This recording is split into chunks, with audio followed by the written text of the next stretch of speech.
Sorry, a car passed by. Okay, what's parental alienation in a nutshell? It can't be described in a nutshell. This scenario is diabolical, it's hideous, it's secret, it's spiritual warfare, it's a battle on the down low, in the bottom of the pits. And what it really is when a couple or common law or husband and wife separate, it's over, and you have children, and you had a great loving relationship with your kids. The breakup had nothing to do with them. It did and it didn't, but your kids loved you, you loved your kids. These children become weaponized when they're very young to disdain and hate the outside parent. And when it happens, there's no answer, there's no help, there's no hope. In my life, it's gone on for 15 years, or 16 years, since 2005, and I haven't had a resolve since. Your kids will call you out of your name. Your kids will curse at you. Mines have not been that bad. My oldest daughter, she's very negative towards me. She can't remember nothing but her dad being good. And that's what it is. It's black and white thinking taught by the alienating parent, the custodial parent, the parent that has the children. And really and truly, they do this to regulate their emotions. People that alienate are usually borderline personality, BPD, or narcissistic personality disorder, or histrionics. I knew nothing about these things before this happened, but when you're fighting for your children, when you fought for your children through the courts, with love, directly for 12 years, you're going to learn a thing or two. And if you're watching this video right now, obviously you're watching it because more than likely you're being alienated. It happens to both sexes, men and women. Some men take their kids away and don't let the wife see the kids ever again.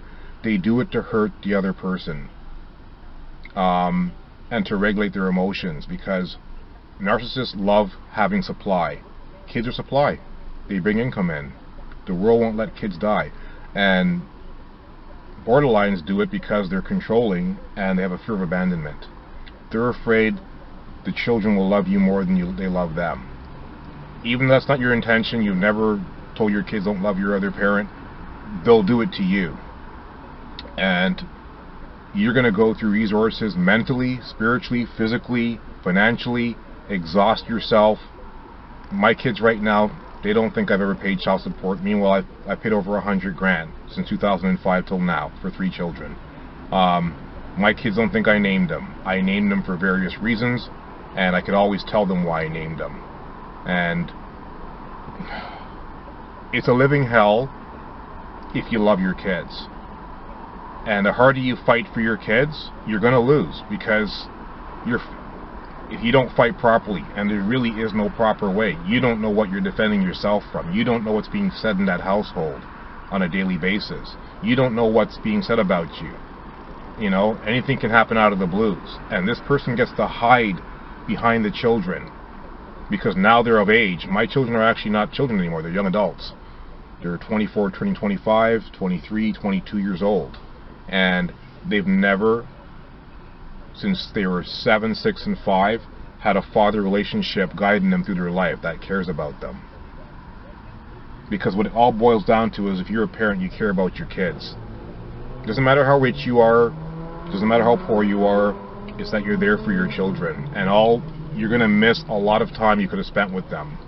All the things you could have done with them. All the memories that you've spent with them is all erased. If you were a parent and you got your hands dirty and you washed your kids, you bathed your kids, you changed diapers, you changed bottles too, and you can remember it, they can't. They really can't. And you got to try your darndest, by the grace of God, not to get mad at your kids, because they're living with the source. They're living with the person that's doing this. Kids want to believe their parents, what they're saying is true. Kids really want to believe their mother's telling them the truth. They don't know that their mother cheated on their father with his best friend, or actually a fake friend. Do you want to tell your kids that? I didn't want to tell my kids that. But anything I've done wrong in my life, they know. What their other parents done wrong, the one they live with, they don't know anything. And so they're a saint. It's black and white thinking, it's gaslighting, it's triangulation.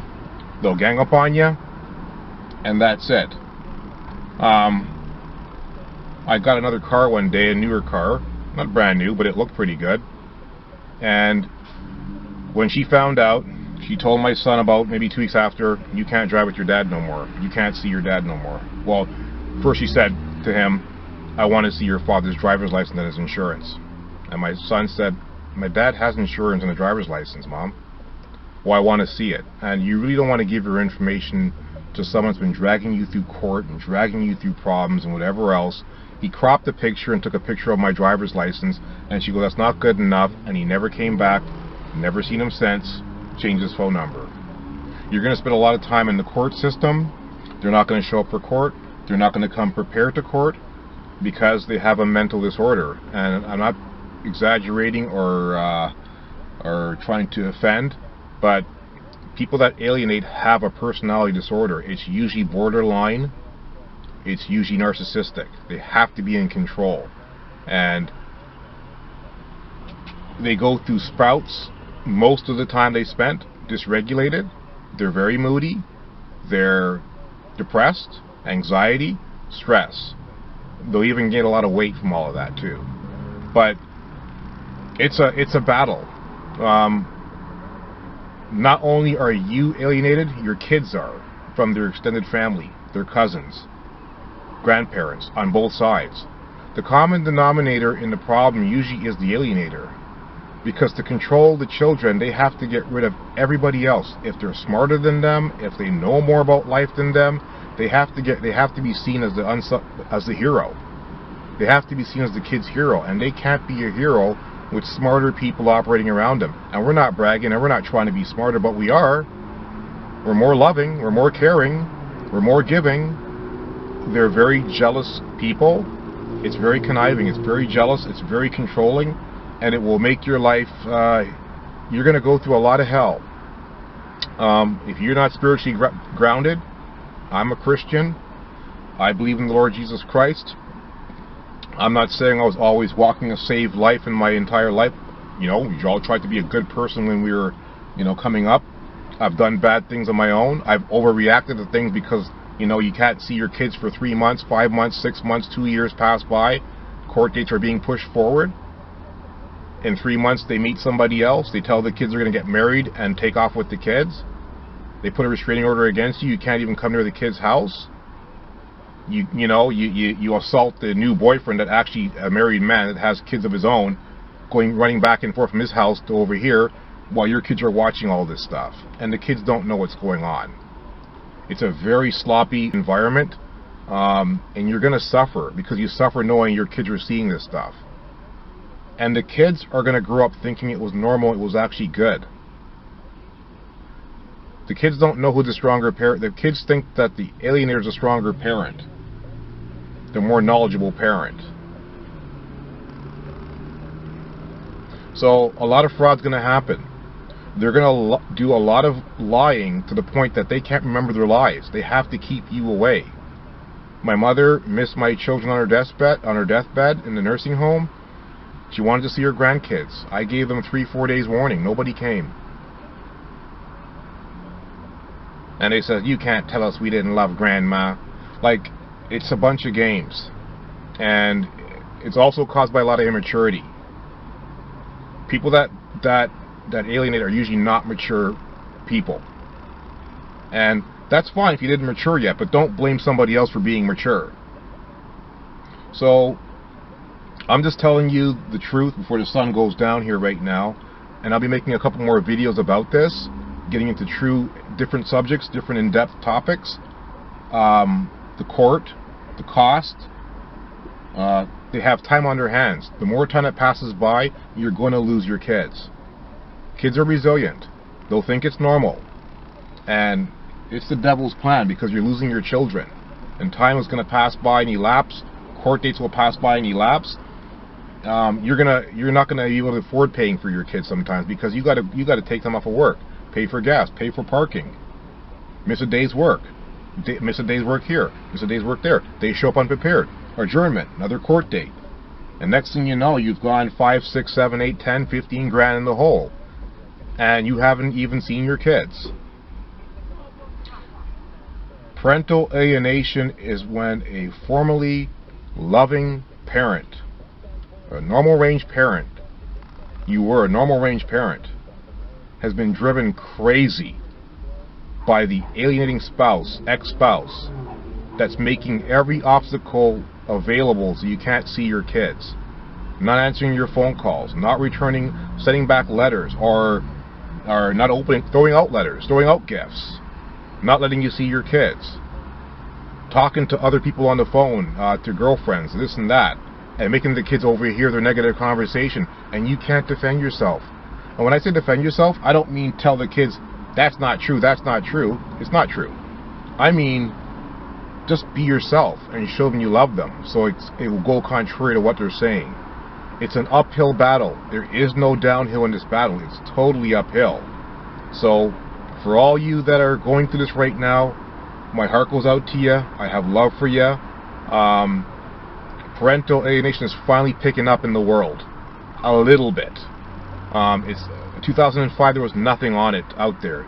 Now they have National Parental Alienation Day for mothers and fathers that are blocked from their kids.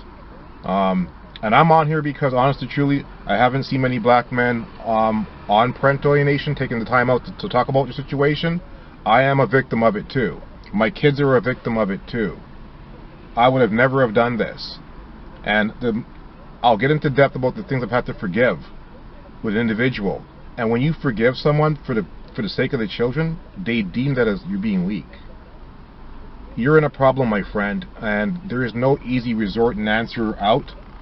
You're going to have to fight tooth and nail just to get a little bit. And you have to hope to God that your kids can see that you are a good person, that you love them, and that what their other parent that they live with is saying is not true about you.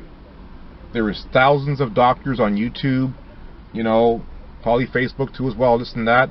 They don't have an answer. Amy Baker is an excellent, beautiful doctor in psychology on this thing here, in social work. Dr. Childress, excellent. But even at the top of the level with them, they don't have an answer to resolve this issue. And they basically said you have to sound the alarm, make your video, let the whole world know about it. Do your part. This is a fight. You're fighting for your kids. And hopefully you're fighting for your kids with God, because without God on your side, you're going to have absolutely no hope. This is happening a lot now, because in society we're having a lot more narcissists develop in this self-gratification world of lesser values. We're having a lot of borderlines develop, victimhood mentalities, and they're here to use the system and to get rid of you.